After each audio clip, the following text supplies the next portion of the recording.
Price God. இந்த காலை வேளையில உங்களை சந்திக்கிறது மிகுந்த சந்தோஷம்.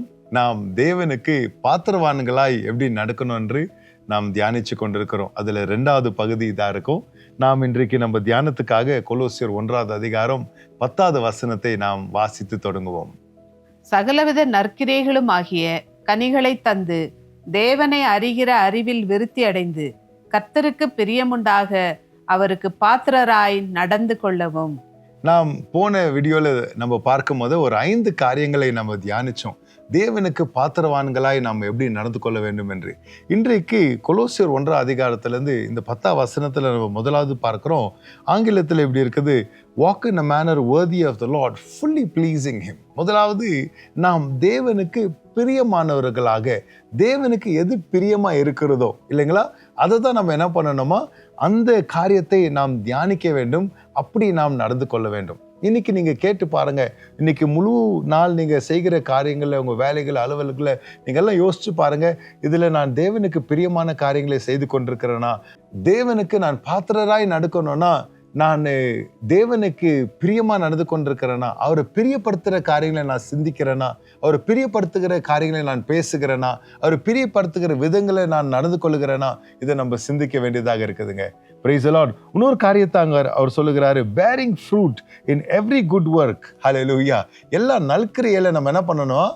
கனி தர வேண்டியதாக இருக்கிறது. Praise the Lord. இந்த கனி கொடுக்கணும் என்பது குறித்து நம்ம நிறைய கேட்டிருக்கிறோம் இல்லைங்களா?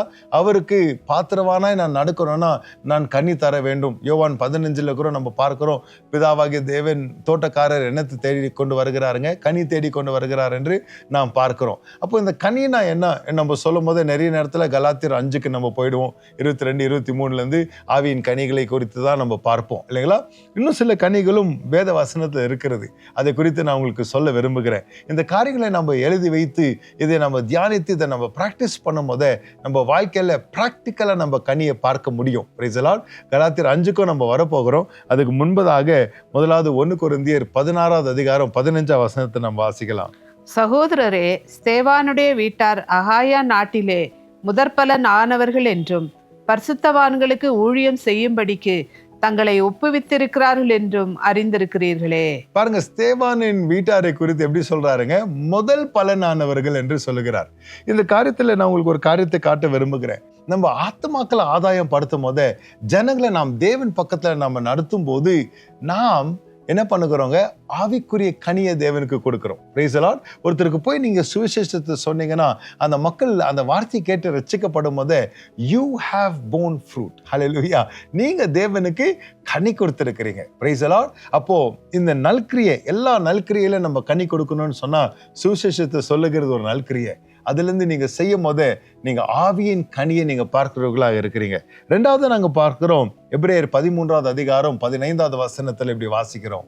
ஆகையால் அவருடைய நாமத்தை துதிக்கும் உதடுகளின் கனியாகிய ஸ்தோத்திர பலியை அவர் மூலமாய் எப்போதும் தேவனுக்கு செலுத்த கடவோம். அவர் நாமத்தை துதிக்கும் உதடுகளின் கனியாகிய ஹல்லேலூயா, அவருடைய நாமத்தை துதிக்கும் உதடுகளின் கனியாகிய ஸ்தோத்திர பலியை அவர் மூலமாய் எப்போதும் தேவனுக்கு செலுத்த கடவோம். எப்போதும் தேவனுக்கு செலுத்த கடவோம். ஹல்லேலூயா.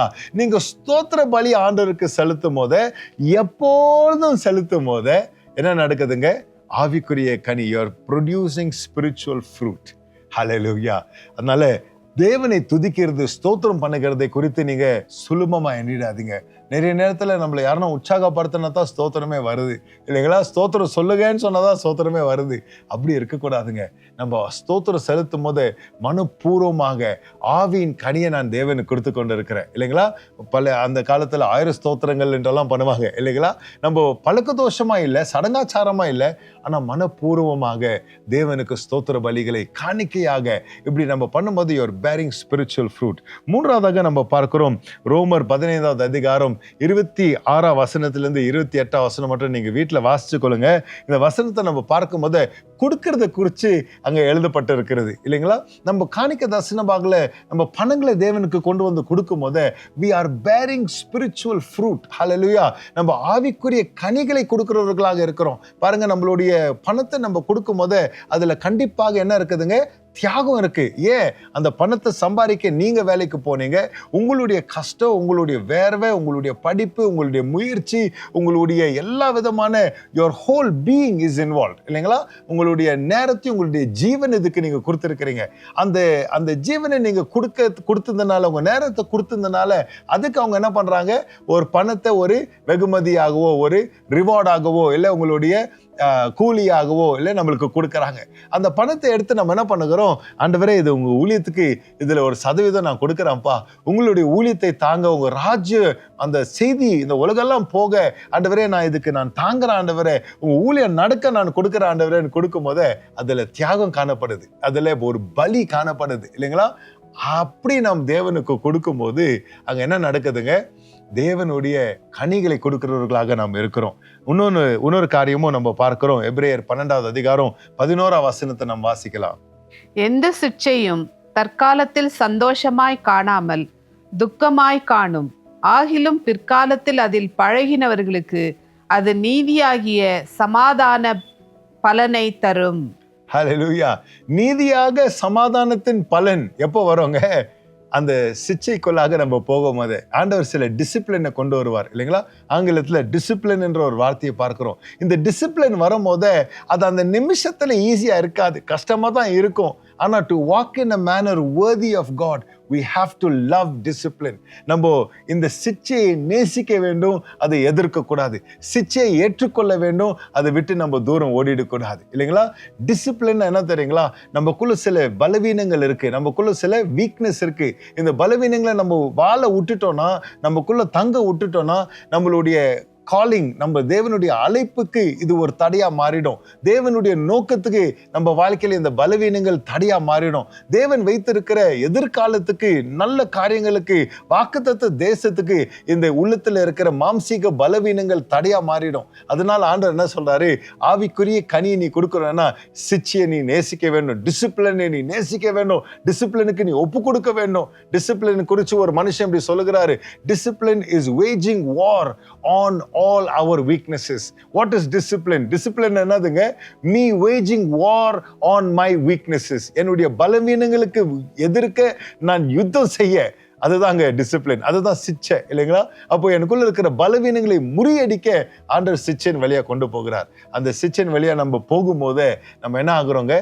ஆவிக்குரிய கனி கொடுக்கிறவர்களாக நம்ம இருக்கிறோம் இல்லைங்களா? கொலோசியர் 1:10 நம்ம பார்க்கிறோம். அவருக்கு பிரியமானவர்களாக நம்ம நடக்கும் போதே நாம் அவருக்கு ஏற்ற, தேவனுக்கு பாத்திரவான்களாய் நாம் நடக்கிறவர்களாக இருக்கிறோம். நாம் அது மாத்திரம் இல்லாம எல்லா நல்கிரியிலும் நாம் கனி தருகும் போது நாம் தேவனுக்கு பாத்திரவான்களா இருக்கிறோம். We walk worthy when we give fruit. எப்படி how to give fruit என்னது உங்களுக்கு நான் வசனத்துல எடுத்து காட்டியிருக்கிறேன். கலாத்தியர் 5:22-23 நம்ம வாசிக்க மதக்கிறோம். ஆவியின் கனிகள் நமக்குள்ள காணப்படும் போது தேவனுடைய குணாதிசயங்கள் நமக்குள்ளாக காணப்படுகிறது. அது ஒரு பெரிய ஆசீர்வாதத்தை நம்ம வாழ்க்கையில கொண்டு வரும். கடைசியாக கொலோசியர் 1:10 நாம் பார்க்கிறோம், அவரை அறிகின்ற அறிவுல நாம் வளர வேண்டும் என்று. அவர் அறிகின்ற அறிவில் எப்படிங்க நம்ம வளர முடியும்? நாம் தேவனுடைய வசனத்துக்குள்ளாக வரும்போதே அவர் அறிகின்ற அறிவு நமக்குள்ள வளருகிறது இல்லைங்களா? 119வது சங்கீதம் 97ஆம் வசனத்துல சங்கீதக்காரர் சொல்கிறார், ஆண்டவரே உம்முடைய வார்த்தையை நான் அன்பு கூறுகிறேன், நான் நேசித்தேன், உம்முடைய வார்த்தையை நான் நாளெல்லாம் தியானம் பண்ணேன்னு சொல்லுகிறார். Praise the Lord. நம்ம எதை நேசிக்கிறோமோ, எதை அன்பு கூறுகிறோமோ அதை தான் நாளெல்லாம் நம்ம தியானம் பண்ணுவோம் இல்லைங்களா? ஆண்டவர் இன்னைக்கு அவர் அறிகின்ற அறிவுல நம்ம வளர ஆண்டவர் சொல்லுகிறாரு, வார்த்தைக்குள்ளாக வாங்க. 1 யோவான் 2வது அதிகாரம் 3ஆம் வசனத்திலிருந்து 5ஆம் வசனம் மட்டும் நம்ம பார்க்கிறோம். இந்த வார்த்தைக்கு நாம் கீழ்ப்படியும் போது தேவனுடைய அன்பு நமக்குள்ளாக செயல்படுகிறது. இந்த வார்த்தைக்கு நான் கீழ்ப்படியும் போது அவர் அறிகின்ற அறிவு எனக்குள்ள அதிகமாக மாறுகிறது. இந்த வார்த்தைக்கு நான் கீழ்ப்படியும் போது அவருடைய சமூகம் என் வாழ்க்கைக்குள்ளோ, அவருடைய வெளிப்பாட்டை என் வாழ்க்கைக்குள்ளோ, அவரை இன்னும் ஆழமான அறிந்து கொள்ள இன்னும் தேவனுடைய வெளிப்பாட்டை தேவன் எனக்கு கொடுக்கிறவராக இருக்கிறார். Praise the Lord. அப்போ இந்த 3 காரியங்களை நாம் இன்றைக்கு பார்த்தோம். என்ன முதலாவது பார்க்கிறோம்னா, அவருக்கு பிரியமாய் நாம் நடந்து கொள்ள வேண்டும், அவருக்கு எல்லா நல்கிரியிலும் நான் கனி தர வேண்டும், 3வதாக அவர் அறிகின்ற அறிவுல நான் வளர வேண்டும். இந்த காரியங்கள் எனக்குள்ள காணப்படும் போது நான் நிச்சயமாக walking in a manner worthy of God, ஆண்டவருக்கு பிரியமானவர்களாக, பாத்திரவான்களாக நாம் நடந்து கொள்கிறவர்களாக இருப்போம். நம்ம எல்லாரும் கண்களை மூடி ஜெபிப்போமா? பிதாவே, உமக்கு நாங்கள் நன்றி சொல்லுகிறோம்ப்பா. ஆண்டவரே, உம்முடைய வார்த்தையின் பிரகாரம் உமக்கு பிரியமானவர்களாக பாத்திரவான்களாய் நாங்கள் நடந்து கொள்ள எவ்வளோ காரியங்களை எங்களுக்காக நீர் செய்து கொண்டிருக்கிறீர். இந்த தியானங்கள் எல்லாம் உம்முடைய மகத்துவங்களை நாங்கள் பார்த்து கொண்டிருக்கிறோம். உம்முடைய அன்பை குறித்து பார்த்து கொண்டிருக்கிறோம். உம்முடைய இரக்கத்தை குறித்து கற்றுக்கொண்டிருக்கிறோம். நீர் செய்த நன்மையான காரியங்களை குறித்து படிச்சு வருகிறோம் ஐயா. ஆண்டவரே, இந்த நாட்கள்ல உமக்கு பாத்திரவான்களாய் நாங்கள் நடந்து கொள்ள எங்க நடக்கையில மாற்றத்தை நாங்க பார்க்க இந்த 8 காரியங்களே இந்த 2 வீடியோல நாங்க பார்த்திருக்கிறோம்ப்பா. இதன் பிரகாரம் நாங்க ஜீவிக்க எங்களை பலப்படுத்துங்கப்பா. உமக்கே துதிகன மகிமை உண்டாகட்டும். இயேசு மூலம் ஜெபிக்கிறேன் பிதாவே. ஆமென், ஆமென். கர்த்தர் உங்களை ஆசீர்வதிப்பாராக, வழி நடத்துவாராக. ஆமென்.